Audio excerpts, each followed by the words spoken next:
Bonjour Mickaël. Bonjour Ludo. Alors première question, comment te sens-tu? Un peu stressé pour une première. J'ai pas d'équivalent en tant que courtier assurance, d'autres confrères qui ont fait ce genre de choses, donc je suis heureux et à la fois excité de me lancer dans ce genre d'aventure avec toi. Allez, cool. Moi c'est la deuxième, donc on est tous les deux d'office dans l'exercice, donc on va tout de suite commencer. Hein.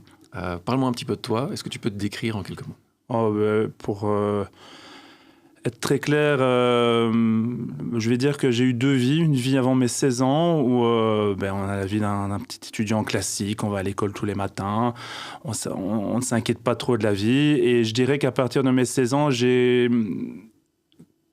eu une sorte de révélation, c'est-à-dire que en quatrième secondaire, mes parents me poussaient à qu'est-ce que tu vas faire dans la vie, et je savais pas trop, et un petit peu comme dans Capitaine, mon capitaine, je suis tombé sur un prof remplaçant qui donnait cours de philo, et ça a eu une sorte de révélation, c'était une sorte de dinguerie. À partir de là, je me suis dit, je sais ce que je vais faire des études de philo. J'ai repris les choses en main, j'ai changé d'école, je faisais 1 heure de bus le matin et le soir pour simplement avoir droit à 4 heures de philo. Mais c'était tellement excitant d'avoir ces 4 heures que j'étais prêt à tout donner pour ça. Puis les secondaires se sont terminés, un peu dans la douleur parce que je suis passé dans un niveau scolaire était autre, beaucoup plus compliqué, beaucoup plus relevé. Et après, la grande aventure de ma vie est arrivée. Je rentrais à l'université en me disant, on va essayer, on verra. Puis une première année s'est passée en bossant sur le côté pour essayer finalement d'arriver à se dire, on verra si ça finit la première année, ce serait très cool.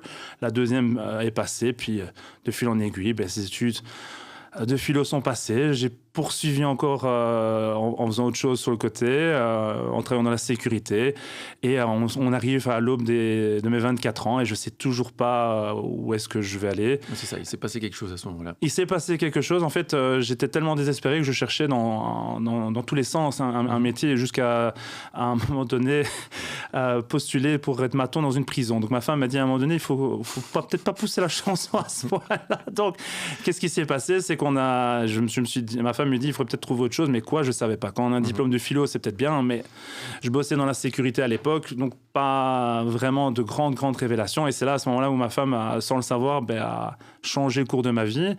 Elle bossait à mi-temps comme responsable administrative dans un bureau de courtage en assurance. Et en fait, elle est passée en professeur à temps plein et elle m'a dit, si tu veux, tu peux prendre ma place. Et c'est là où je suis rentré dans les assurances pour la première fois et je suis resté. Et ça va faire maintenant 19 ans que je suis dans les assurances, quoi. Ok. Et donc, est-ce que tu peux nous parler justement, donc tu rentres dans les assurances après philo, donc on ne sait pas du tout la même chose. Absolument pas. C'est un parcours un peu atypique. Exactement. Qu'est-ce qui t'a tellement plu dans les assurances que tu as vraiment fait t'as carrément fait un dérapage, on peut le dire. Ah, complètement. En fait, ce qui s'est passé, c'est que en philo ou en assurance, on est confronté aux mêmes thématiques et des concepts, des choses qui vont s'imbriquer les unes dans les autres.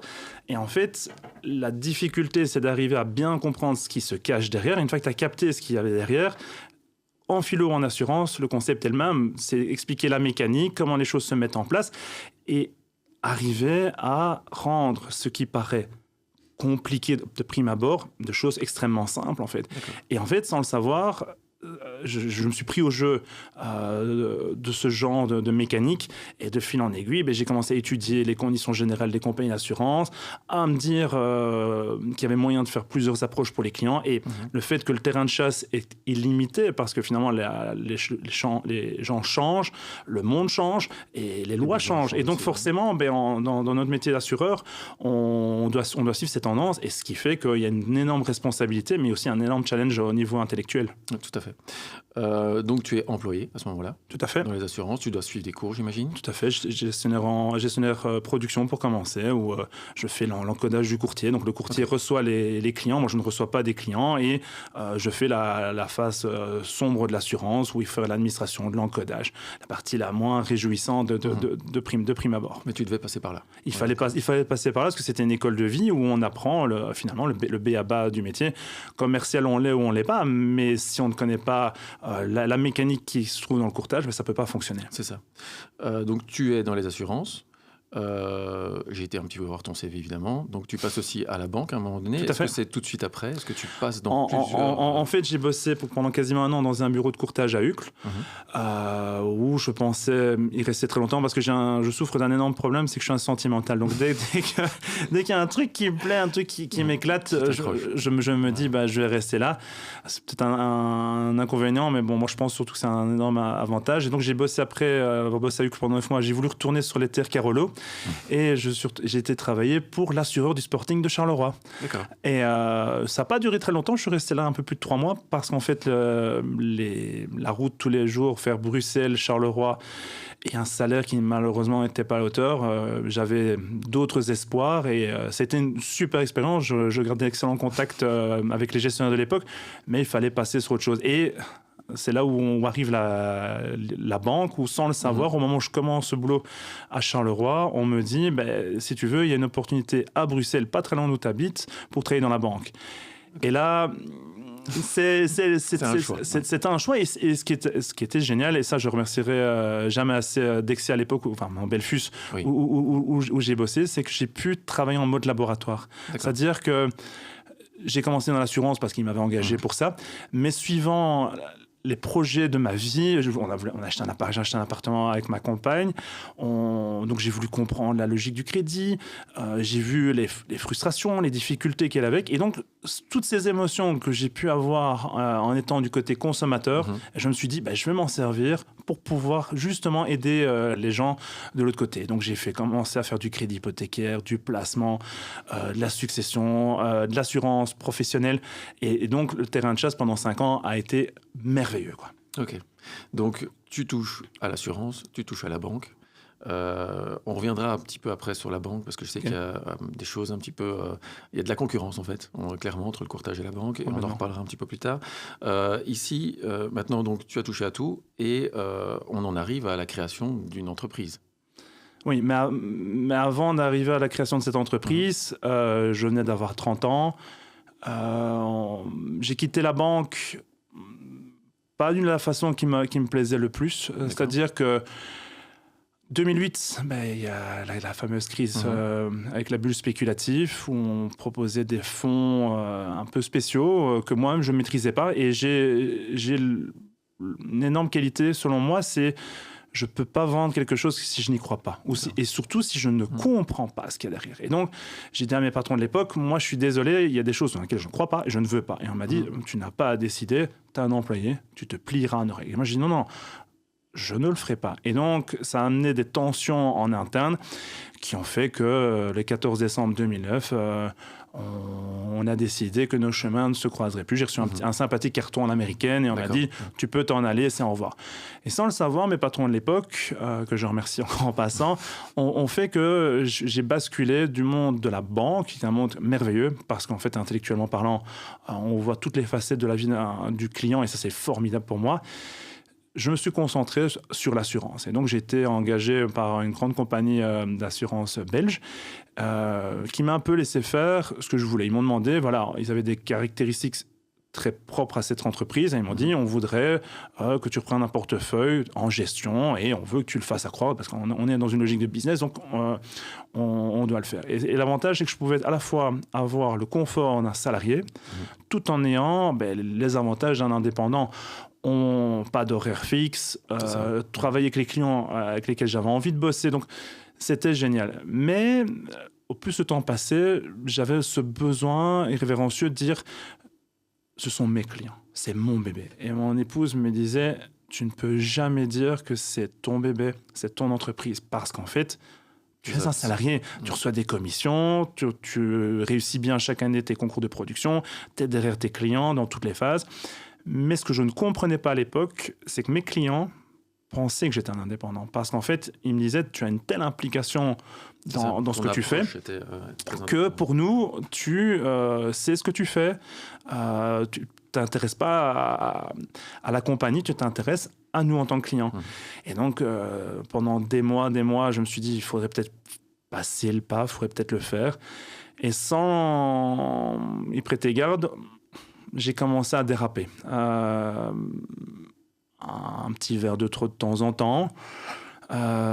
très agressif à la maison, et parce qu'en fait, c'était des frustrations qui étaient là, et je les voyais pas venir. Et mon épouse, plusieurs fois, m'a dit, mais lance-toi. Les gens ont confiance en toi. Les gens vont te suivre, vont avoir envie d'aller avec toi, de me faire confiance.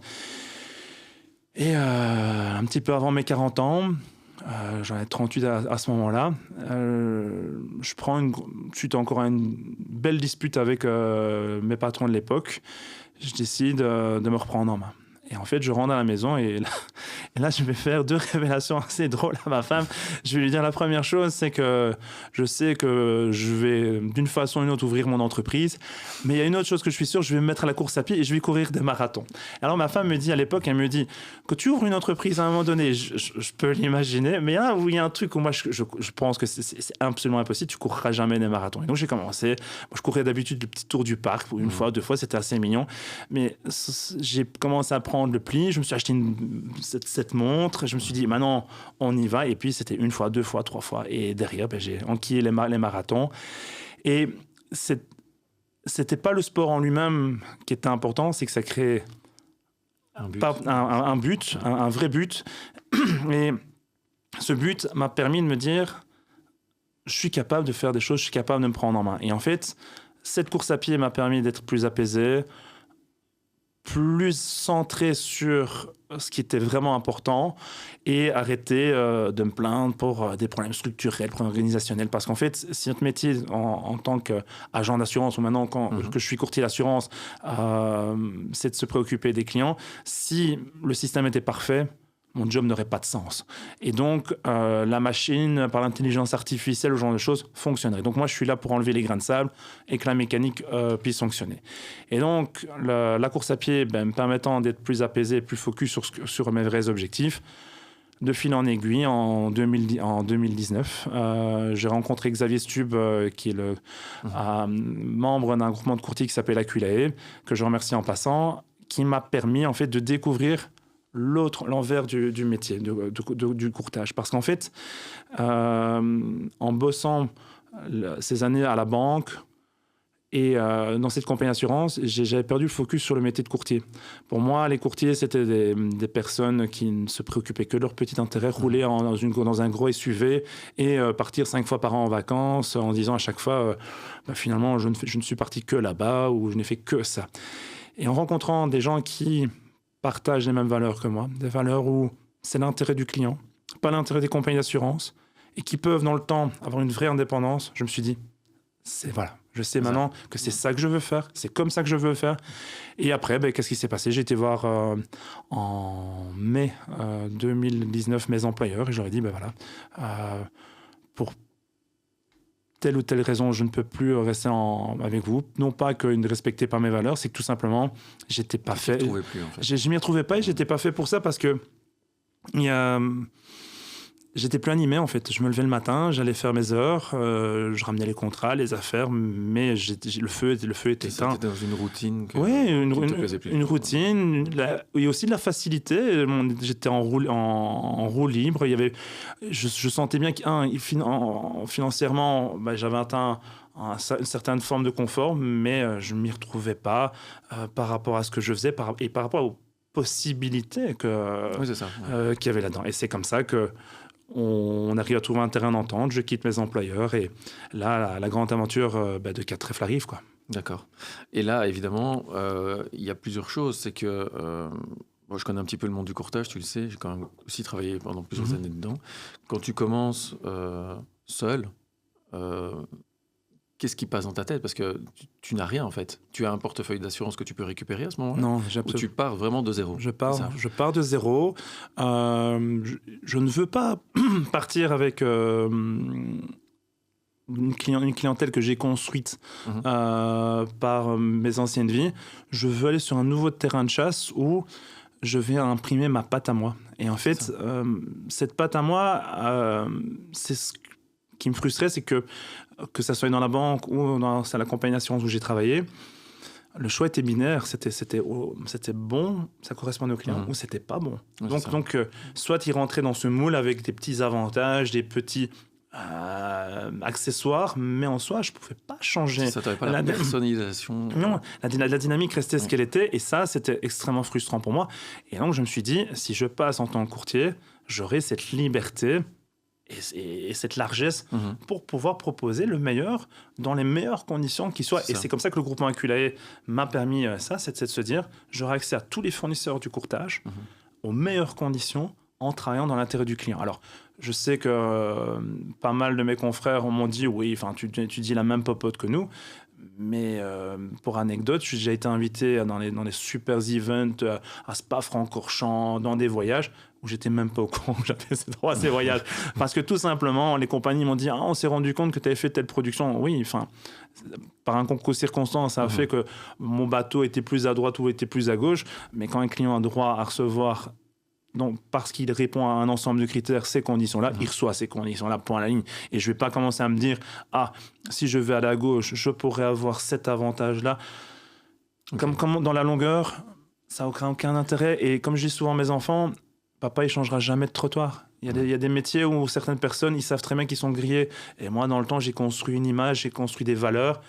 Où au départ, on m'a peut-être snobé en me disant, ouais, parle maintenant, on verra plus tard. Moi, je vois que 5 ans après, je reste ça marche, et j'ai resté fidèle à ça. C'est ça. Mais tu mets quand même en avant ce fameux groupement Aculae, qui t'a quand même fort aidé, parce qu'on sait quand même que dans les assurances, et voilà, je ne jette pas une pierre dans l'océan, on est d'accord, c'est que quand quelqu'un qui débute comme toi, qui n'aurait pas été dans ce groupement, comment tu aurais fait en fait? Parce qu'on sait que les compagnies d'assurance vont donner des avantages à certaines personnes certains courtiers qui vont travailler avec eux essentiellement, alors que derrière, on prône évidemment l'indépendance du courtier. Ces avantages sont pécuniers et très avantageux pour la personne qui travaille avec eux. Ça voudrait dire qu'on est cloisonné en fait dans une ou deux compagnies. Ici, Aculae t'a aidé à sortir de là, en fait. Oui, avec la particularité que tu disais qu'on est cloisonné à certains fournisseurs, mais la réalité va plus loin. C'est que si on n'atteint pas certains gaps de temps d'affaires, on n'obtient pas les réductions. Donc, ce qui veut dire que pour pouvoir obtenir des réductions et pour pouvoir offrir le meilleur au client, je devrais travailler à l'envers. Je devrais savoir que je n'ai pas ces marges-là, pourtant le client le mériterait. Et s'il va chez un de mes confrères qui a ce portefeuille suffisamment épais pour pouvoir avoir droit, il y aura droit, et moi pas. Et ça, pour moi, c'est ingérable. Et donc, la réalité, c'est que si Aculae n'existait pas, je ne suis pas convaincu que je me serais lancé, parce que j'aurais eu trop peur j'aurais finalement retrouvé dans la même stratégie qu'avant, c'est-à-dire qu'on fait croire, on fait miroiter que j'ai cette largesse de possibilités, parce que j'aurais remis plusieurs devis, parce que la loi nous impose de remettre 3 devis dans chaque offre, dans chaque demande d'assurance qu'on a, mais dans la réalité, je savais très bien que les propositions étaient tellement tordues, où on est se retrouvé avec des gaps de 1 pour 2 ou 1 pour 3, ce qui est quand même assez hallucinant, et c'était la réalité. Et c'est pour ça que au lieu d'être dépendant de mes fournisseurs, c'est mes fournisseurs qui sont dépendants de moi. C'est extrêmement choquant, ça a un coût chaque année, mais moi je sais que en faisant ça, j'achète ma liberté. Et derrière, certains fournisseurs, et je ne vais pas les citer, m'ont fait des remarques en me disant « tu n'envoies pas assez d'affaires, tu ne fais pas suffisamment ce que tu fais ». Et moi, ce genre d'infos, mes clients sont les premiers avertis. Pour info, quand les clients viennent chez moi, on discute des devis, les clients voient les réductions qu'ils ont droit. Les clients savent que je dois gagner ma vie. Parce que total transparence. Si un client doit recevoir du moins 40, il reçoit du moins 40. Je ne dirais pas, je vais m'arrêter à moins 30 parce que la personne n'est pas assez ouverte, n'a pas assez de compétences pour comprendre où va le marché. Moi, je ne pourrais pas me regarder dans une glace en me disant que j'ai arnaqué quelqu'un. C'est impossible pour moi. Ce sont de belles valeurs, en tout cas, que j'espère sont partagées dans le métier, et de plus en plus, en tout cas. On va revenir à toi. Oui. 4 trèfles. Alors, 4 trèfles, explique-moi. La majorité de mes confrères ne se prennent pas la tête, et je leur en veux pas, mais j'ai toujours été quelqu'un qui avait envie de pousser la folie et ma douce folie très loin. Je me suis dit, bureau d'assurance Focan, ça sera bien pour l'appellation générique, mais dans la réalité, je voudrais quand même qu'on raconte la vraie histoire. Et la vraie histoire, c'est qu'on a créé ça, 4 trèfles. Et c'est en fait en allant courir, vu que j'ai commencé à courir avant de créer l'entreprise, et plusieurs fois je me suis dit, il faut que je trouve un truc, je trouve T'as souvent des idées quand tu cours. Oui, c'est la foire aux idées, en fait, assez régulièrement. Et en fait, je me suis dit, il faut que je trouve quelque chose, un truc rigolo, un truc sympa. Et en fait, à un moment donné, je me dis, mais en fait, on va jouer sur un jeu de mots, hein, comme le ferait Philippe Gueluc. Et je me suis dit, ouais, le F, il y a peut-être un truc à faire. Et puis, je me suis dit, peut-être, parce que quand je vois mes confrères courtiers, c'est une affaire de famille, je me suis dit, peut-être qu'un jour, les enfants auront envie de venir avec papa faire la chose. Et je me suis dit, on va essayer de trouver un truc avec ça. Et donc, j'ai 3 enfants, 3 F, et on va rajouter moi, le 4e F, et donc 4 F est né, avec un petit S à la fin pour mon épouse qui s'appelle Sylvie. Ah, magnifique. Donc voilà. Cette petite histoire, ça. Oui, à partir de là, la grande aventure s'est lancée, et l'excitation a été tellement dingue, et ça, je dois encore remercier mon épouse pour ça, c'est que quand j'ai commencé, donc on veut qu'on repart de zéro, on repart avec des armoires vides, on repart avec se dire, ouais, je suis motivé. Mais j'étais pas conscient quand même en ouvrant en juillet 2019 de la difficulté que j'allais rencontrer. Il y avait l'avantage au niveau organisationnel que les compagnies d'assurance allaient se bousculer pour venir chez moi, vu que je faisais partie du groupement. Et ils avaient intérêt à travailler avec moi. Mais là où ça a été assez difficile, c'était de se dire, il faut que les affaires rentrent. Ouais, c'est ça. Et là, on se dit, dans mon business plan, j'avais 6 mois pour me dire, dans 6 mois, si ça rentre pas, c'est foutu. Et donc, après 1 mois, on se dit, bon, ça va. 2e mois, compliqué. Et puis, à un moment donné, il y a la tentation de retomber dans les travers en disant, je peux rentrer les affaires facilement, on va pas trop s'inquiéter. Et mon épouse me dit, tu t'imagines que tu as pris autant d'années, tu as mis autant d'énergie pour finalement refaire tout ce que tu as critiqué dans le passé. Oui. Tout ce que tu remettais en cause, tu repars là-dedans. Et donc, j'ai retroussé mes manches et j'ai commencé à analyser les choses. Et je l'ai senti dans l'approche client. Les clients ont senti, que j'étais heureux, que j'étais content de ce que je faisais et que finalement, ils pensaient que ce que je faisais hier, c'était ce que je fais maintenant. Et en fait, c'est là où j'ai eu quelques clients qui m'ont fait confidences en me disant on a toujours cru que vous étiez indépendant. On n'avait pas imaginé que vous étiez salarié parce que justement, je me préoccupais des clients. Mais la charge mentale que ça avait généré de devoir se dire je te passe d'un fournisseur et je peux travailler avec 30, 40, 50 fournisseurs, c'est 50 logiques, 50 méthodes, 50 logiciels. Donc, à un moment donné, ça devenait compliqué et j'avais besoin d'avoir une maturité qui arrive. Et ce qui s'est passé, c'est petit bonheur, la chance. Certains diront ça aurait été la pire chose qui pouvait m'arriver. Finalement, pour moi, avec le recul, c'était une des meilleures choses qui me sont arrivées. Quand en mars 2020, ou quelques semaines avant, je vois mon comptable qui me dit maintenant, tes affaires commencent à fonctionner, tu peux commencer à te verser un salaire. Et je me dis, c'est bon. Maintenant, mon train sur les rails, il n'y a plus qu'à y aller. Et que le confinement arrive, le Covid, tout se ferme. Des clients qui perdent dans leur business, je me suis dit, je vais écrouler avec eux. Je ne pouvais pas le dire, mais je le pensais très fort. Et en fait, à partir de là, il y a 3 réalités qui ont changé. La première, c'est que je me suis dit, soit tu te lamentes, soit tu avances. Et donc, au lieu de me lamenter, j'ai commencé à travailler mon image de marque. Travailler sur les réseaux sociaux, Facebook, Instagram. Enfin, maintenant, je me suis amusé, je suis sur TikTok et sur Threads.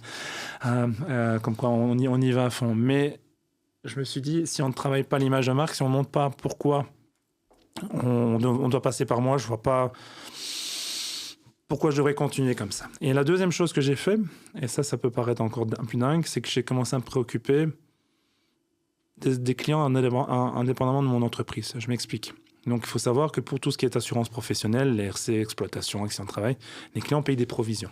Donc, finalement, qu'un client paye 10 € par trimestre ou 1 million d'euros, c'est kiff bourricot, ils ont une garantie. Sauf qu'en fin d'année, on va faire une régulation, un petit peu comme les cotisations sociales, sur base de la réalité. Et donc, moi, j'ai pris mon bateau de pèlerin et j'ai été voir toutes les compagnies d'assurance et je leur ai dit, vous allez faire pour tous mes clients qui sont des indépendants ou qui ont une entreprise, les provisions, on va les mettre à 0. Et on m'a dit, mais non, on ne va pas faire ça. Et je sais pourquoi. On veut recevoir ses primes. Oui, mais on ne va pas tirer sur quelqu'un qui est à terre. On doit faire quelque chose.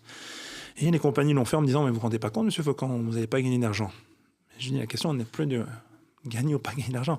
Soit Faire survivre là. Soit je les accompagne dans leur descente, soit je leur dis, tu vas payer, et sinon c'est fini.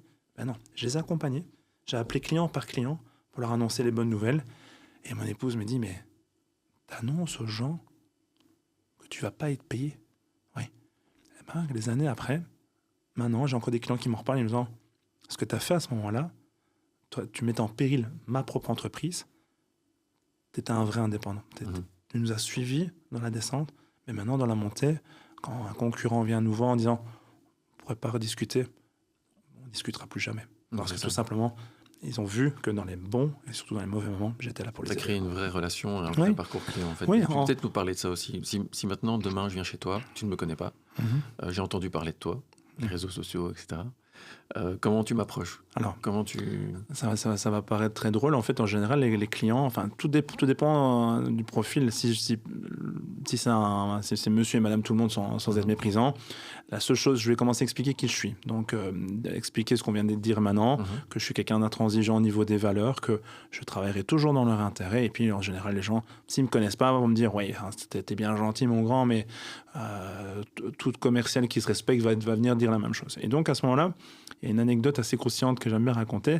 Quand ma fille avait 4 ans, elle me dit, papa, c'est quoi courtier assurance? Bon, à l'époque, j'étais agent d'assurance, mais bon, on n'avait pas commencé à rentrer dans les subtilités.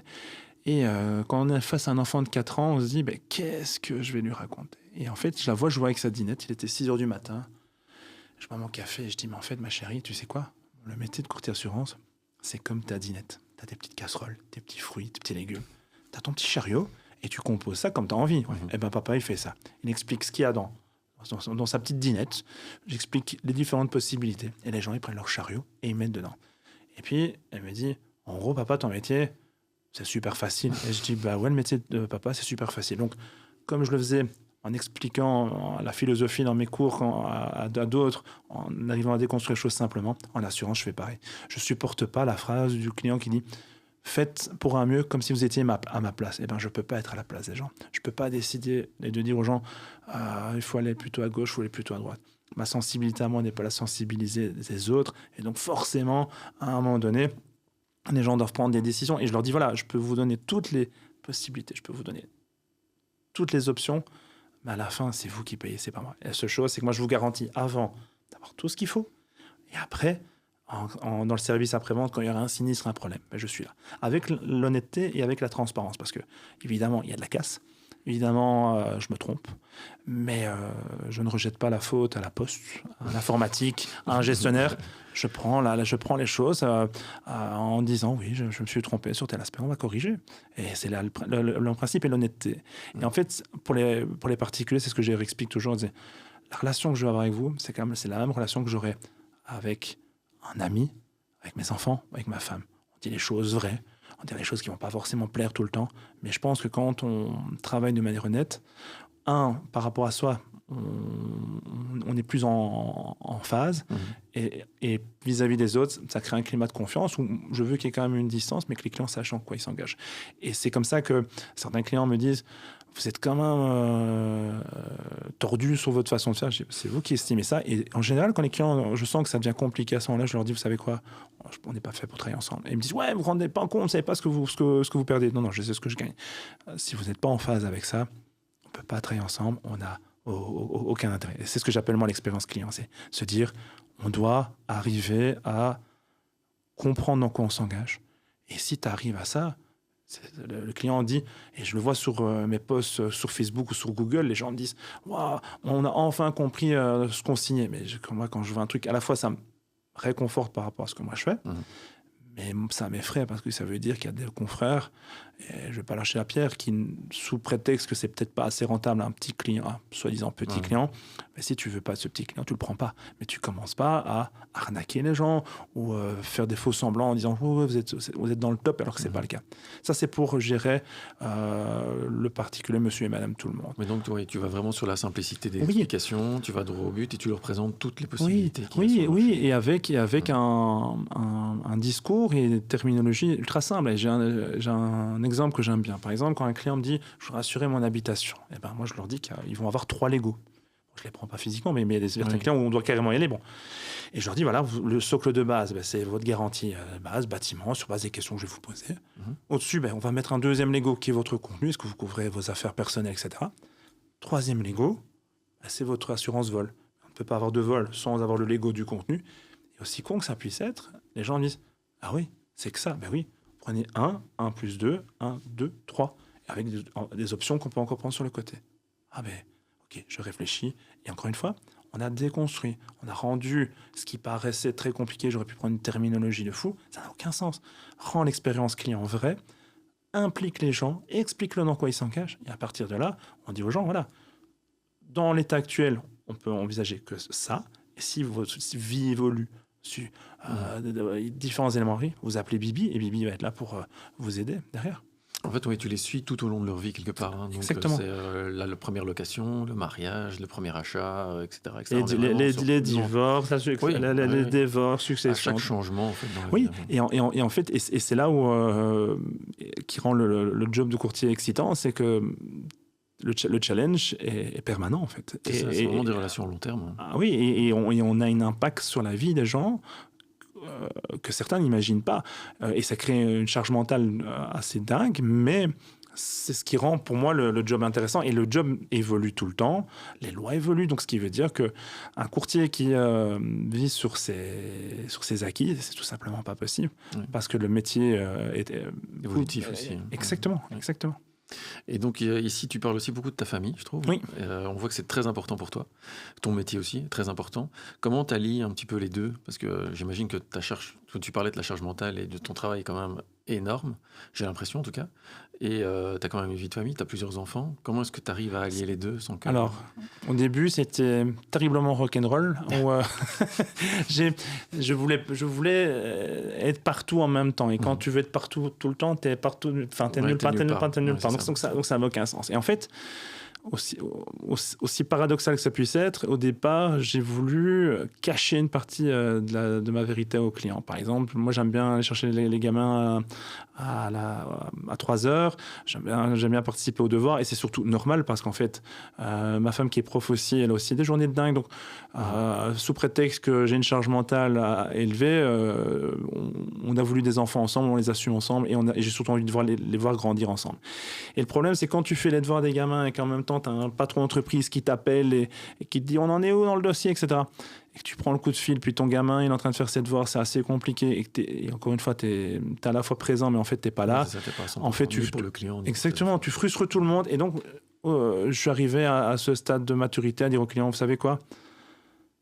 Entre 15h30 et 17h30, si vous m'appelez et que vous voyez que je ne réponds pas, me laissez un message, un SMS, un WhatsApp.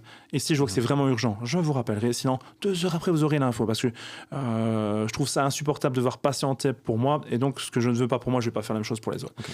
Et donc, quand tu arrives à ça, en fait, sans le savoir, les clients m'ont dit « Ah ben bon, vous faites les devoirs des gamins. Ah, je ne savais pas, c'est génial. » Et en fait, ça a renforcé mon image sans chercher à renforcer l'image en vendant un côté lycée commercial pour faire un peu instagrammable si je puis dire, mais c'est surtout le fait de dire ben voilà, je suis aussi comme beaucoup d'entrepreneurs, je vois ça sur LinkedIn souvent où des gens sont contents de mettre un post en disant oui je m'occupe de mes enfants, oui je fais ça, mais non il faut assumer ces différentes casquettes, mais il y a un temps pour tout.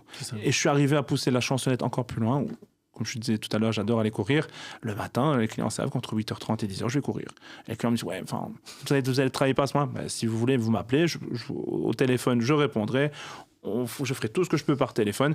Mais si tu veux tenir dans la longueur, toi aussi qui es entrepreneur, Ludo, je pense que tu vas partager cette idée.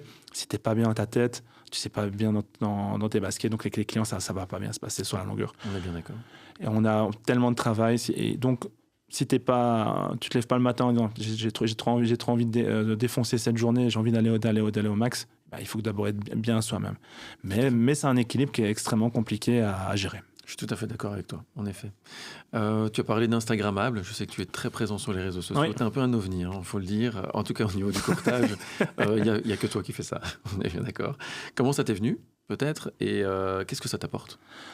Au départ...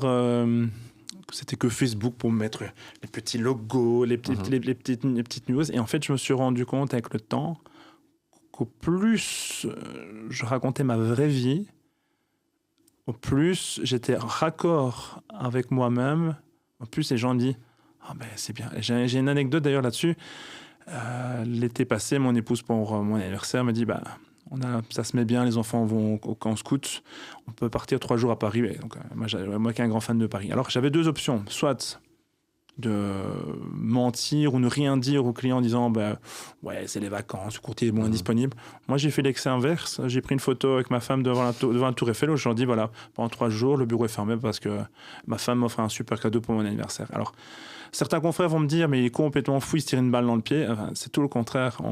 J'ai reçu des messages et pas un, des dizaines de messages, on me dit waouh, t'as l'honnêteté de dire que t'es là quoi, t'es là pour nous, mais t'es là aussi pour les choses qui comptent pour toi. Parce que quand je vois dans le métier de la finance le nombre de divorces, le nombre d'excès en tout genre, ben, j'essaye. C'est pas toujours facile, c'est pas toujours parfait, mais j'ai l'honnêteté de dire voilà, pendant 3 jours je suis parti. Et donc les gens, ça crée un petit sujet de discussion en plus, mais ce qui est surtout génial derrière, c'est que les gens se disent voilà, il est entier et intègre. C'est un être humain en fait. Exactement. C'est vrai que le courtier en soi a une image un peu, on l'imagine derrière son bureau, un peu austère, avec plein de papiers partout, des conditions générales, un jargon très spécifique.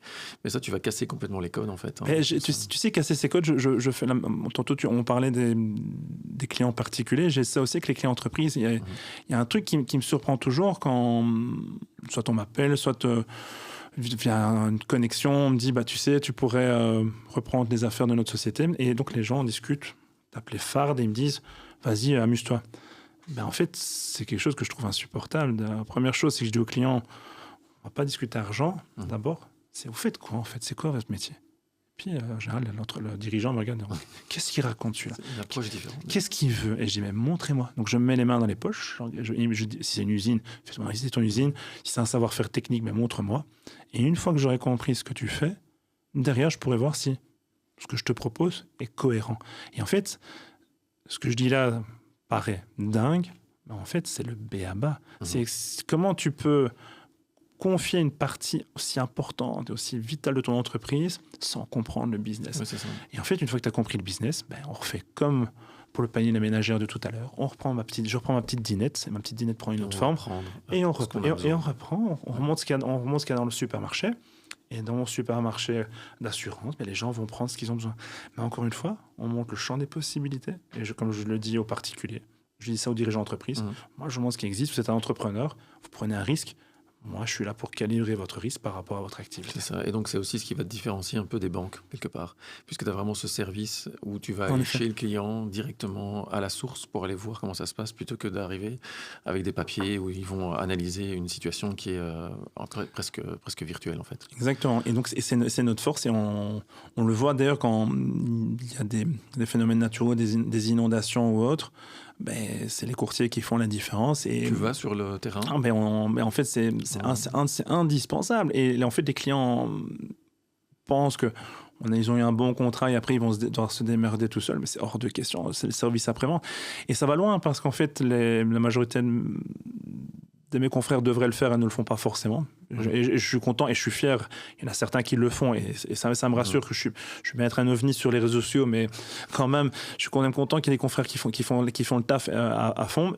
Les clients, voient ça comme une belle expérience, un petit peu comme le psy de service qui se déplace, mais c'est surtout derrière que les clients reçoivent ce qu'ils doivent recevoir. Et le nombre de fois où je me retrouve en expertise, où un expert me dit, Monsieur Faucan, client recevra cette somme-là, moins la franchise. Et donc, tu démontes les arguments en disant, mais vous avez lu le contrat. Dedans, le client, par exemple, il a une franchise, un joker franchise, il a droit aux pertes indirectes. Et puis, le client me dit, ah bon, j'ai ça. Parce qu'évidemment, moi, je jongle avec ça tous les jours et pas les clients.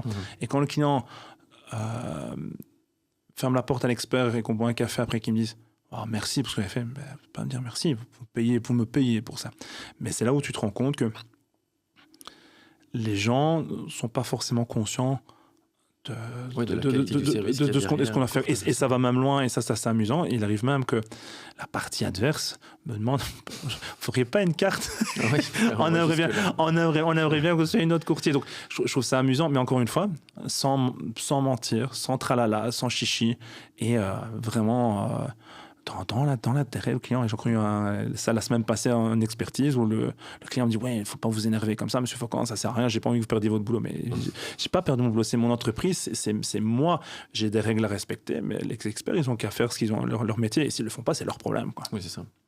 Peut-être encore 2 petites questions. Le monde des assurances, c'est quand même un monde très spécifique. On voit énormément de rachats en ce moment. Des grosses boîtes d'assurance qui rachètent des petits courtiers. Je te considère comme un petit courtier, même si tu es très proche de tes clients, etc. Et que tu es plus vers un moyen qu'un petit, mais tu es quand même un petit courtier. Est-ce que cette mouvance te fait peur actuellement ? Ou c'est quelque chose qui va se tasser Est-ce que le petit courtier est amené à rester, en fait ? C'est ça la question, quelque part. Pour moi, ça va être il y a un paradoxe, c'est que c'est indirectement lié à ta question, c'est les technologies comme l'intelligence artificielle, ce genre de choses, va créer une autre forme de courtage. Les tâches basiques sur des contrats simples, une assurance habitation classique, une assurance auto, tout va devenir digital, réglé par l'IA. Mais pour moi, c'est ce que le courtier va apporter dans son savoir-faire qui va faire la différence. Quand j'entends certains confrères qui ont peur de l'évolution technologique, la technologie va nous aider et va nous permettre de travailler mieux et de manière plus adaptée.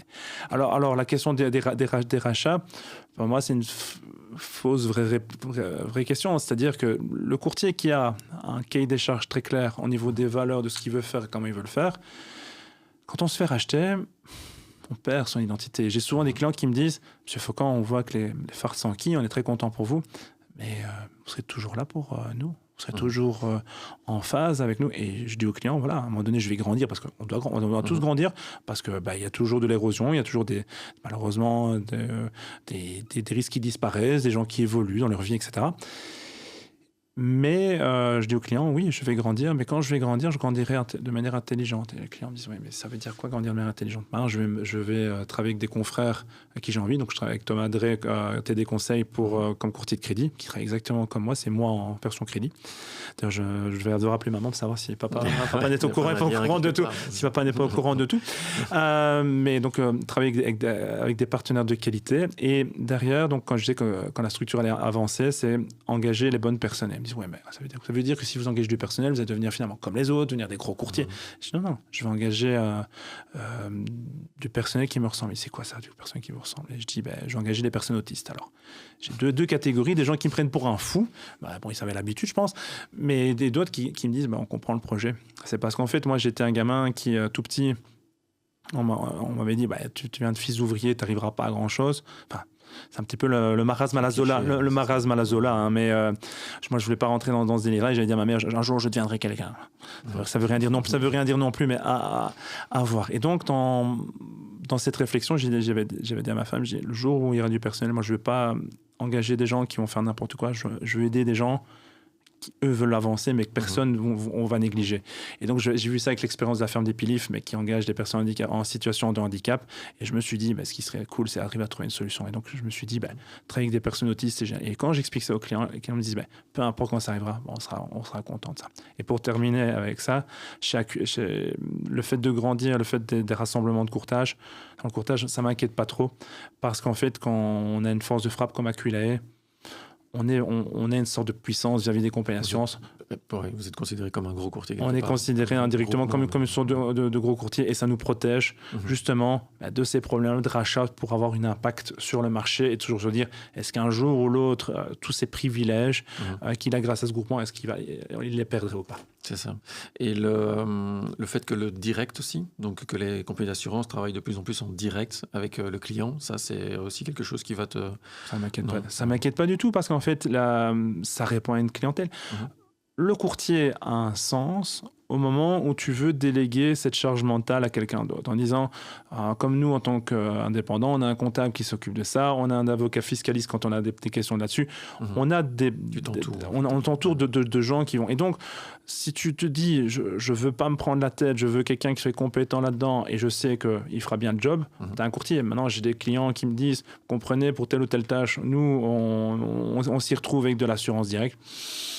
pourquoi pas. Et comme on dit, s'il y a différents types de courtiers, il y a différents types de clients. Et donc, à la fois, ça me rassure et à la fois, ça répond à un business. Et si ces compagnies directes existent toujours, c'est que ça répond à une attente à un certain moment. Et après, dans le temps, suivant les personnes, parce qu'en fait, encore toujours une fois, dans le direct, j'ai bossé indirectement quasiment dans des compagnies directes, hein, dans une banque ou dans une compagnie d'assurance. L'image de marque, c'était pas moi qui l'a développée, c'était le marketing de ces sociétés-là. C'était l'humain qui se dégageait derrière. Et quand j'entends je ne supporte pas telle enseigne, je ne supporte pas tel groupe, mais en fait, c'est pas ça que tu supportes pas. Tu supportes pas la personne qui est là, à cette place-là.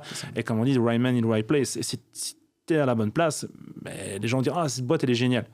Et donc, le direct, pour moi... c'est pas une crainte non plus directement pour ton métier. Non, parce que j'ai des courtiers qui travaillent aussi comme dans du direct. Hein. Qui se posent pas la question de est-ce que je donne le meilleur pour mon client, est-ce que j'ai compris ce que le client voulait, est-ce que le client est lucide par rapport à ce que je lui ai proposé. Donc voilà. Oui, c'est ça. De toute façon, à partir du moment où l'expérience client est bonne ou mauvaise, que ce soit dans le direct ou dans le courtage, c'est là que ça va se jouer. Hein, Exactement. Et dernière question peut-être, imagine que je suis toi quand tu avais 16 ans. Si tu veux te dire quelque chose, là maintenant, tu as l'occasion, tu as 1 minute pour lui dire quelque chose. Voilà, au petit Mickey. Mickey, c'était ton petit prénom. Ouais. Tu sais, c'est mon petit... Ça, c'est ça qui est... Après, tu pourrais ne rien lui dire. Ce que je lui dirais, c'est que reste fidèle à qui tu es et ne change pas le parcours, parce qu'en fait, s'il n'y avait pas eu ces différentes étapes, ces différentes rencontres, l'équation ne serait pas la même. Et je suis convaincu, comme tu as dans ces films où tu vois, qu'on revoit cette scène des dizaines de fois, et tu te dis, allez, maintenant il va changer tel paramètre et ça va être extraordinaire, d'autres problèmes vont surgir. Et donc je pense que c'est ces expériences, ces différentes claques que j'ai prises qui ont fait ce que je suis. Et même si tout n'est pas parfait, je suis conscient juste d'un truc, c'est que je vide mes tripes en permanence vis-à-vis de mes clients.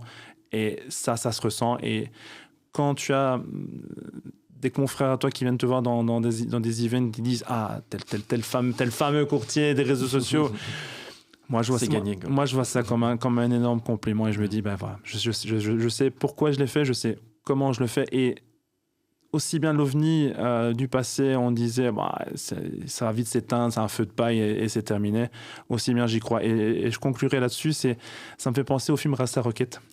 Tu vois ces 4 zigotos qui disent on va monter une équipe de bobsleigh, tout le monde se fout de leur balle, tout le monde leur dit mais au plus le temps passe, le côté ovni gêne, parce qu'en fait dès que tu es différent, tu plais pas, tu rentres pas dans les cases, il faut être comme les Chinois, hein, les clous du haut doivent tomber, les clous en bas, et on doit bien rester dans le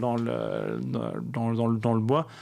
À la fin, quand tu les vois, où on attendait qu'ils aient des résultats et que les résultats se font pas, moi, cette fin, elle me fait chialer, parce que je me dis, ces gars ont été cohérents de A à Z, et quand à la fin on leur dit on sera content de vous revoir dans 4 ans, c'est tout simplement qu'ils ont le respect. Et en fait, et c'est ça qui est cool maintenant dans mon état actuel, c'est j'ai du respect, je sais ce que je fais, je sais comment je le fais, les gens sont cool, on peut même s'amuser à faire des podcasts pour dire que l'expérience maintenant est dingue. J'ai fait des suites, je suis tellement fier de ce que je fais, je suis tellement content de ce que je fais que ça se transpire, et je suis content de partager ça avec toi. Moi aussi, c'était vraiment un plaisir de partager ça avec toi. Je te souhaite une bonne continuation. Merci. Et si tu as encore un mot, n'hésite pas. Je pense que tout est dit. On a fait vraiment le tour. On a parlé de tout ton parcours client, de le fait que tu es vraiment atypique dans ton métier, mais je pense que tu es en train d'ouvrir des portes. Enfin, tu ne les ouvres pas, tu es en train de les défoncer, soyons clairs. Et je te souhaite tout le bonheur possible. Merci Ludo, à bientôt. Merci Mickaël.